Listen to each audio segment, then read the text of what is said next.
This is the official MinuteMan series. The official MinuteMan series. So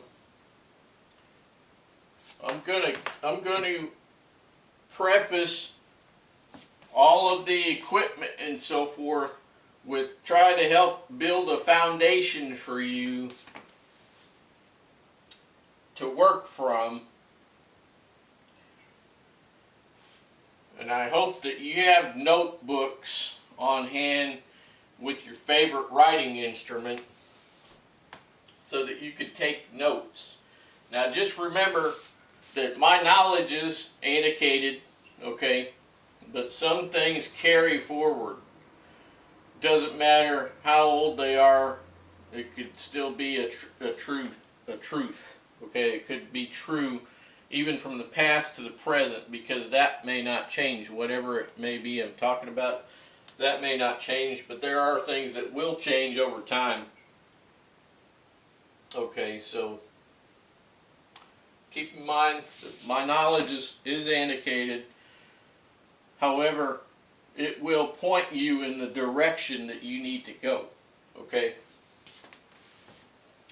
And of course you can conduct further research. You don't just have to take what I say as the gospel for this series, right? Now, I have some stuff on my whiteboard here. I labeled this the MinuteMan, and I have it divided into two parts.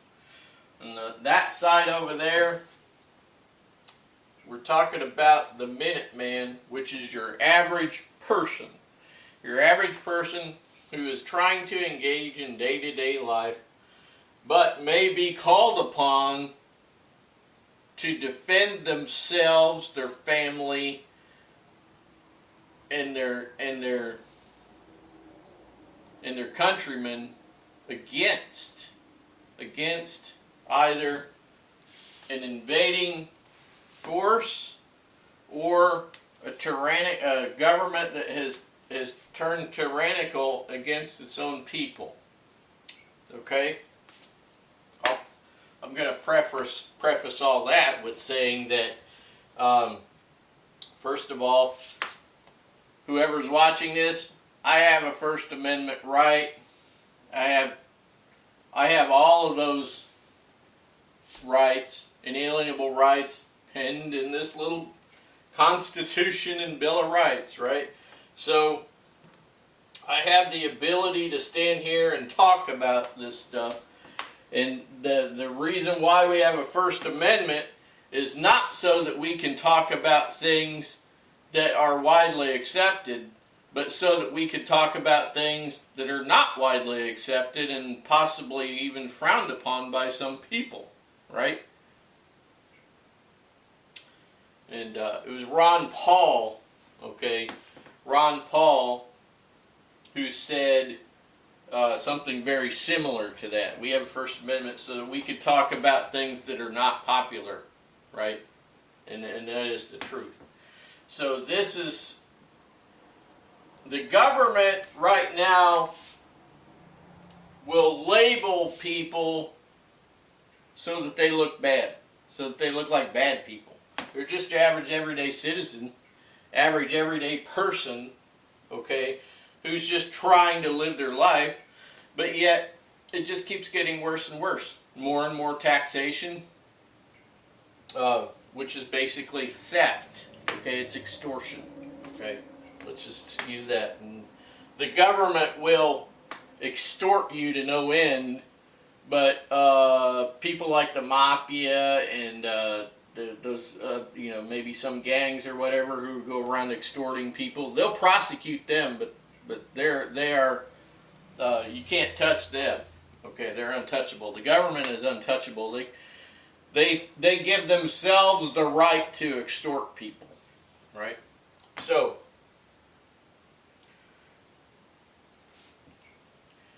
opposing forces to the citizen, or we don't even need to call ourselves citizens, right? We've been told we're citizens. That's just kind of like subject light, we're not subjects, right? We're citizens.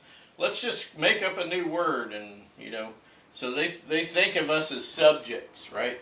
And I have noticed that in other words they've changed things around government. Now they call it the president's, they used to say the president's administration, like they used to say the Reagan administration. And now they say the regime, okay? The difference between an administration and a regime is that the word regime has always been applied to tyrants and dictators, okay? If you didn't know that, now you know. So, opposing forces to the average Joe Jim Bob and Mary Jane, right?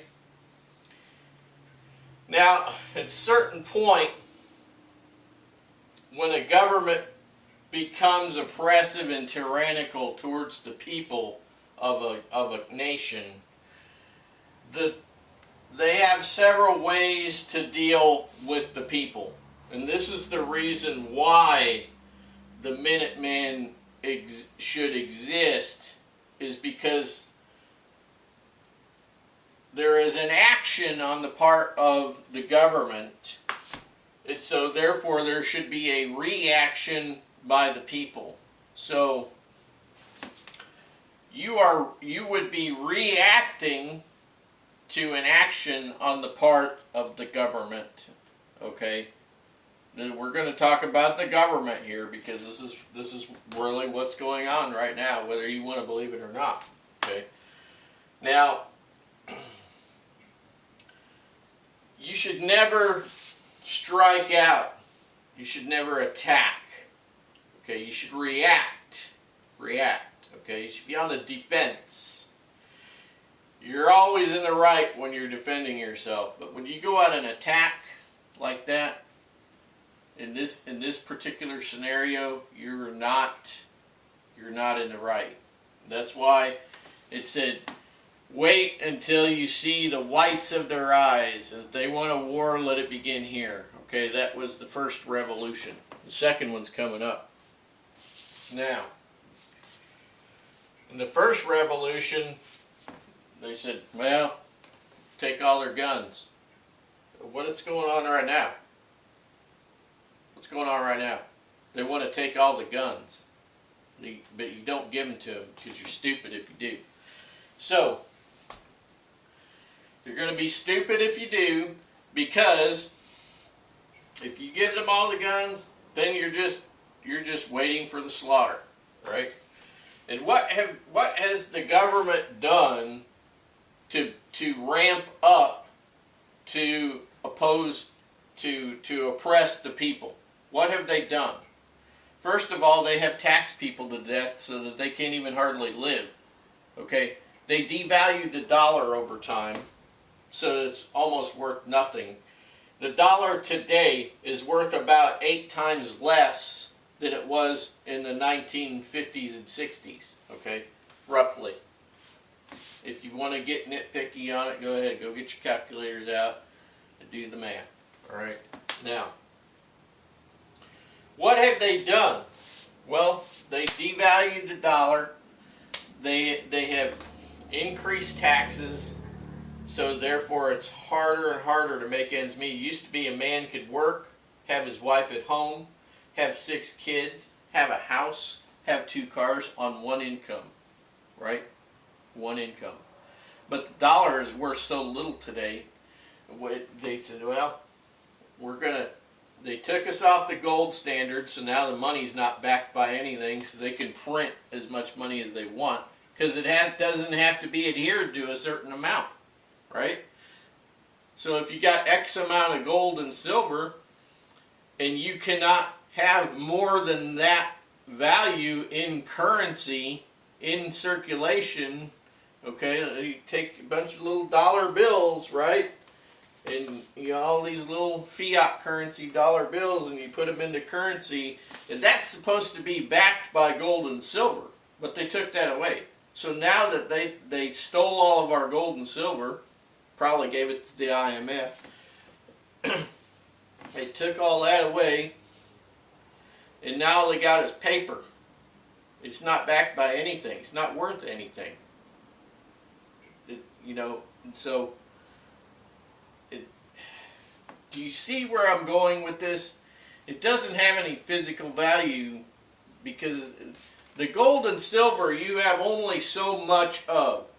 You can't get any more. If you have this much, you can't get any more out of it. So $1 bill versus $1 in gold and silver. Okay? So if my gold and silver is only worth $500, then you cannot have more than $500 gold and silver backed dollars in currency. You can't have more than 500.